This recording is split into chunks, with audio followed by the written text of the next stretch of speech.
Et on se rejoint aujourd'hui pour une nouvelle vidéo de test avec aujourd'hui le Xiaomi 14. Le futur maître étalon de Xiaomi arrive en France. Alors pour la petite histoire, j'ai fait le mois dernier le Xiaomi 14 Pro qui est devenu mon téléphone personnel. Là c'est son petit frère, le Xiaomi 14, je ne devais pas l'avoir au début. Finalement j'ai réussi à convaincre Trading de me laisser le faire. Et donc c'est un téléphone, vous avez compris, qui vient de Trading Shenzhen. Je vous mettrai un lien d'achat en dessous de l'inscription. Et en plus, depuis 10 jours, vous pouvez acheter tous les Xiaomi, les nouveaux modèles, avec la ROM Xiaomi.eu incorporée, avec bien sûr un petit supplément supplémentaire, mais au moins rien à faire, il arrive directement en ROM quasi global. Enfin, c'est tout comme, voilà. Du coup, c'est le Xiaomi 14 et c'est de suite pour le test.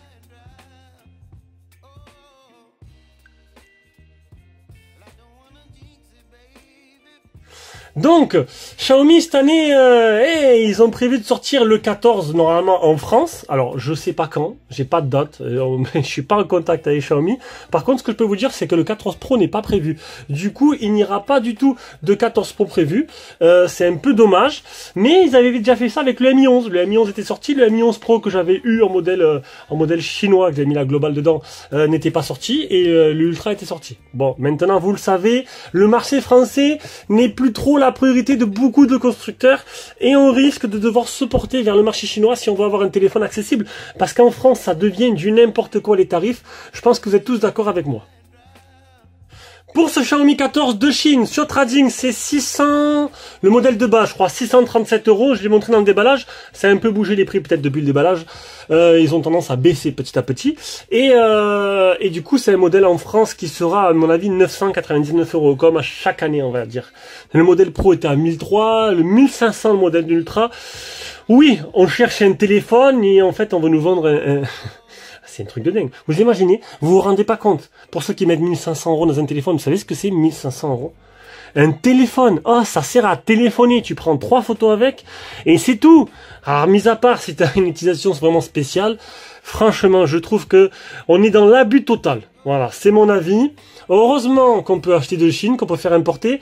Alors pour ceux qui se posent la question, il n'y a pas de douane, il n'y a rien. C'est le prix là, tu rajoutes au pire les frais de livraison, plus au pire des frais PayPal, si tu achètes par PayPal pour avoir plus de sécurité.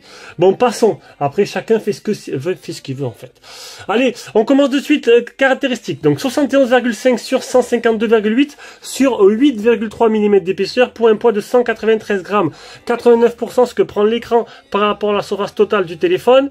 Un écran de type AMOLED de 6,36 pouces avec un appareil photo selfie à l'avant de... Alors, hop, j'ai perdu dans mes fiches, je suis perdu. Il est où? 32 mégapixels, un OV32B, donc Omnivision, avec une reconnaissance faciale, voilà, qui marche très bien. Bon, pas des plus rapides, alors, hop, si, déverrouillé, pas des plus rapides, hein, j'ai vu plus rapide, mais oui, ne vous inquiétez pas, ça marche très bien.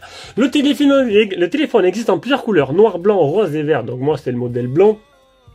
L'écran, on revient, c'est une définition de 1200 x 2670, rafraîchissement variable de 1 à 120 Hz.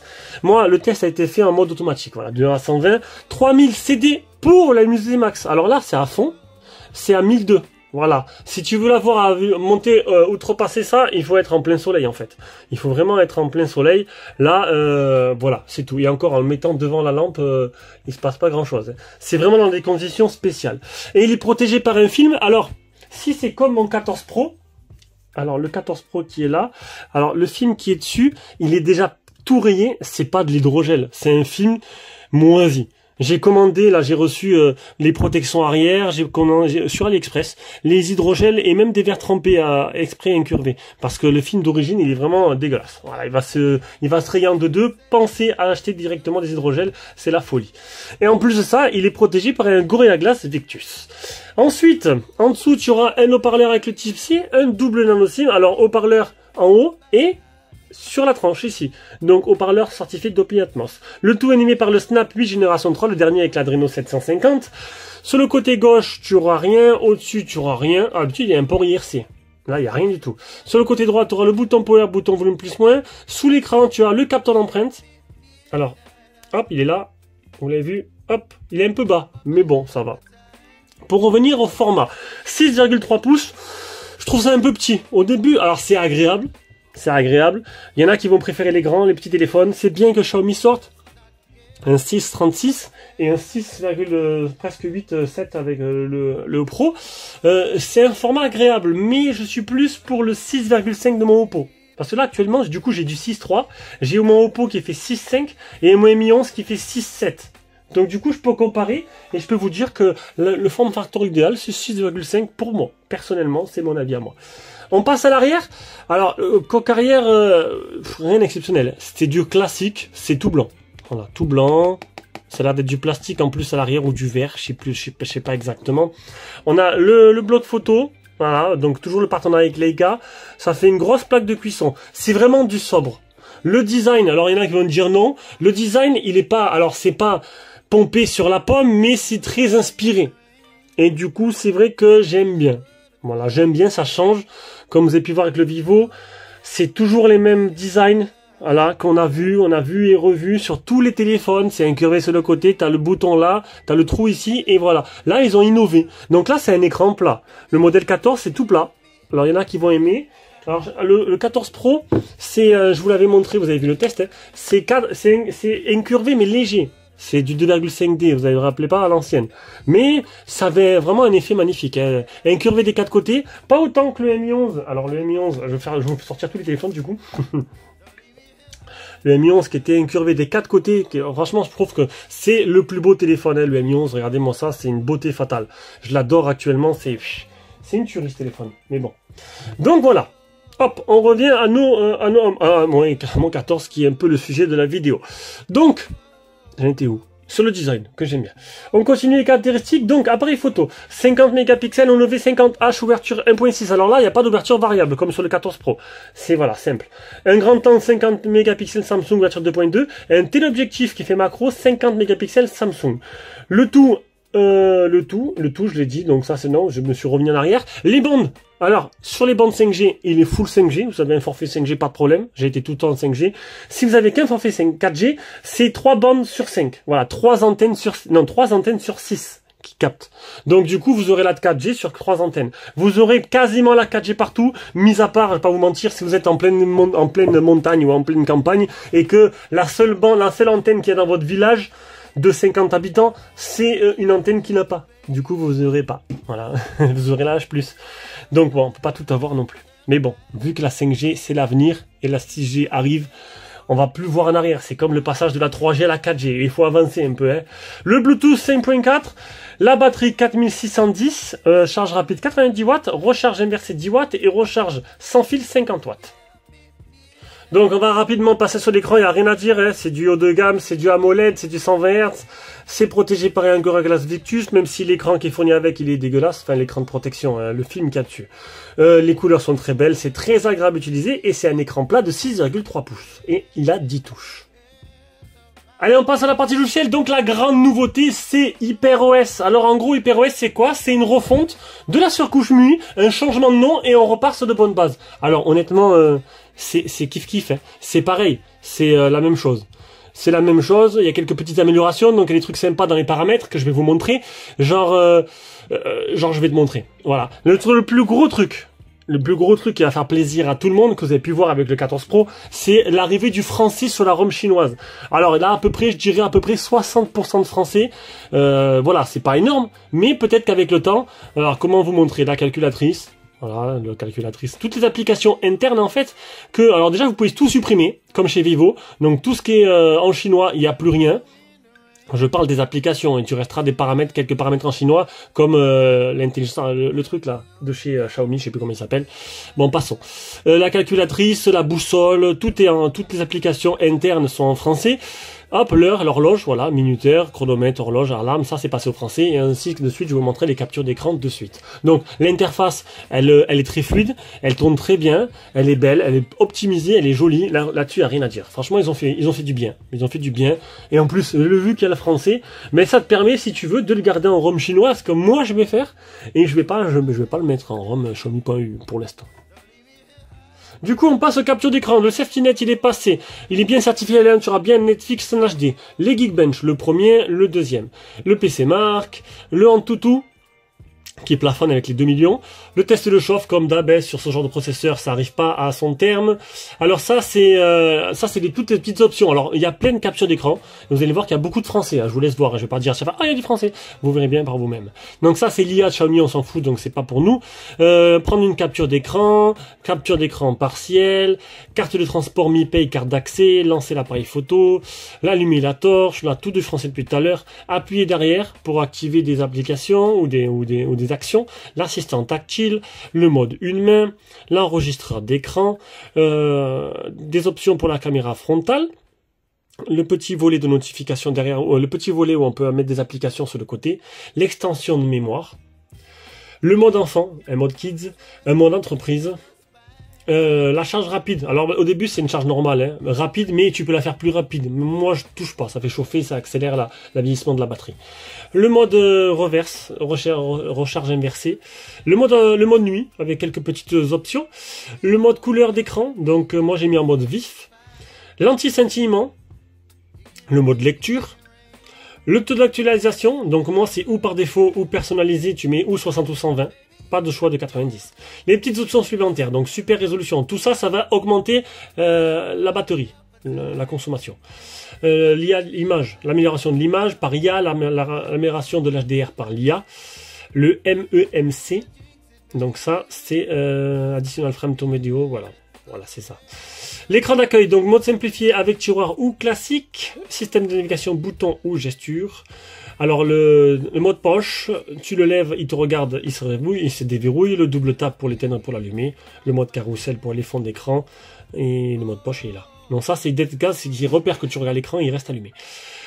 Wallpaper et personnalisation, donc ça c'est la suite personnalisation, tu peux tout personnaliser.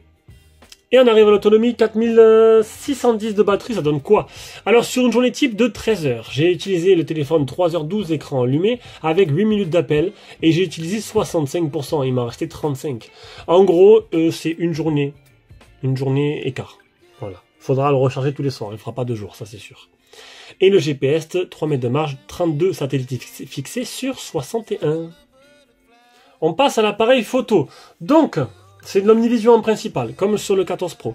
Les menus, donc tu as le mode Pro, tu as le mode film, le mode vidéo. Le mode vidéo va te permettre de filmer en 4K, 30 fps, 4K, 30 fps max.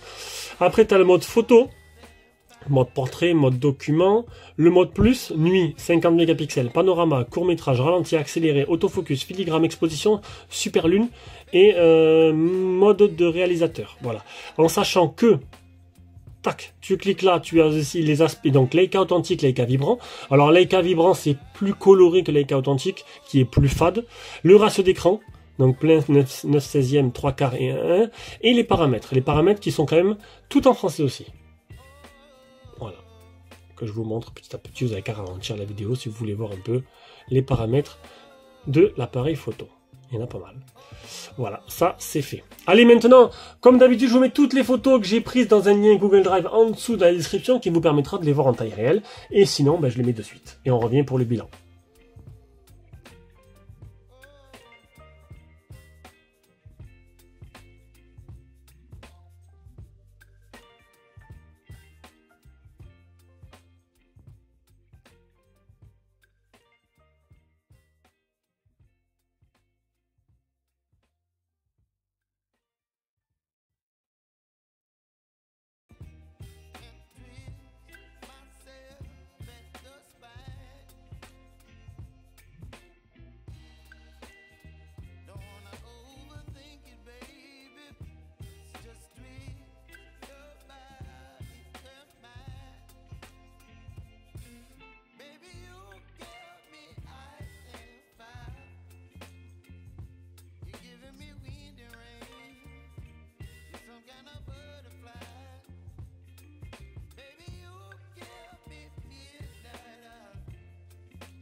Allez, on se rejoint avec cet appareil photo frontal pour faire un petit bilan sur la photo. Donc, niveau de photo de nuit, plutôt exceptionnel quand franchement on tombe dans la pénombre. Voilà, les photos, quand il y a un peu de lumière, c'est pas non plus foufou. Voilà, c'est correct mais sans plus. Sinon, le super macro, il est exceptionnel. La stabilisation en photo, elle est très bonne aussi. Et les photos dans l'ensemble sont plutôt sympas. Alors, un chouïa moins bien peut-être que sur le 14 Pro et largement en dessous que le X100 de chez Vivo qui m'a impressionné, X100 Pro. Mais voilà, sinon c'est plutôt pas mal pour ce petit format. Allez, parti son, le son en communication est très bon. On va maintenant écouter les deux haut-parleurs.